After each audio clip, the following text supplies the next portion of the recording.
दर्शकों को यही ब्रेकिंग न्यूज दे देते हैं। इलेक्शन कमीशन का आधिकारिक आंकड़ा भी कह रहा है कि बीजेपी दिल्ली में बहुमत के आंकड़े के पार रुझानों में पहुंच गई है। 36 बहुमत का आंकड़ा होता है, बीजेपी 36 के पार पहुंच गई है, 35 के पार 36 हो गई। आम आदमी पार्टी 16 पर है और वोट प्रतिशत में बीजेपी को वोट मिल रहा है 49.58, 50 के आसपास, और आम आदमी पार्टी अभी भी 42% के आसपास वोट लेती हुई दिखाई दे रही है। यानी ऐसा लग रहा है ये मुकाबला अब इलेक्शन कमीशन के आधिकारिक आंकड़े के मुताबिक भी पूरी तरह से एक तरफा होता जा रहा है।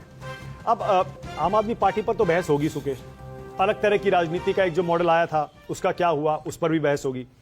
लेकिन फिलहाल मुझे ये बताइए इंडिया अलायंस का क्या होगा, क्योंकि इंडिया अलायंस की जो तस्वीर यहां दिल्ली में दिखाई दी पूरी तरह से तार तार हो गया था। वो अखिलेश यादव उस तरफ, ममता बनर्जी उस तरफ, तेजस्वी यादव उस तरफ, यहां कांग्रेस अकेले और इधर इंडिया अलायंस के बाकी दल। देखिए अरविंद केजरीवाल हार जाते हैं तो क्या वो कांग्रेस को माफ करेंगे?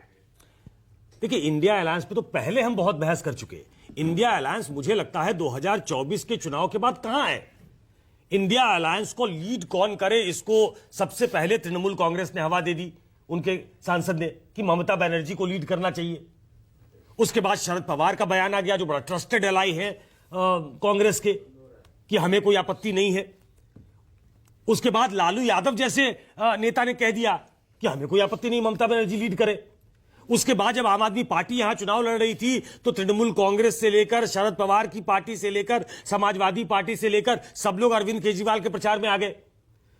तो ये तो मुझे लगता है कि ये जो कंसीव किया गया था कि इंडिया अलायंस जो है वो एनडीए को हेड ऑन लेगा आने वाले दिनों में, क्योंकि रिजल्ट ऐसे आए थे कि उसने एनडीए को चैलेंज किया। मैं उसी लाइट में पूछ रहा हूं, क्या नेशनल लेवल पर अब अरविंद केजरीवाल उस इंडिया अलायंस का हिस्सा रहेंगे?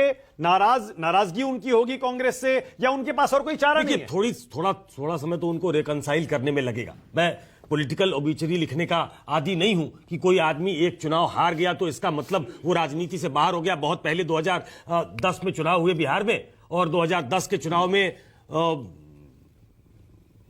लालू यादव को विपक्ष का जो नेता होता है उसके लिए जितनी सीटें चाहिए उतनी भी नहीं आई, और आज की तारीख में तेजस्वी खम ठोकर लगे हैं, और हो सकता है कि वो एक अच्छी फाइट दे दे।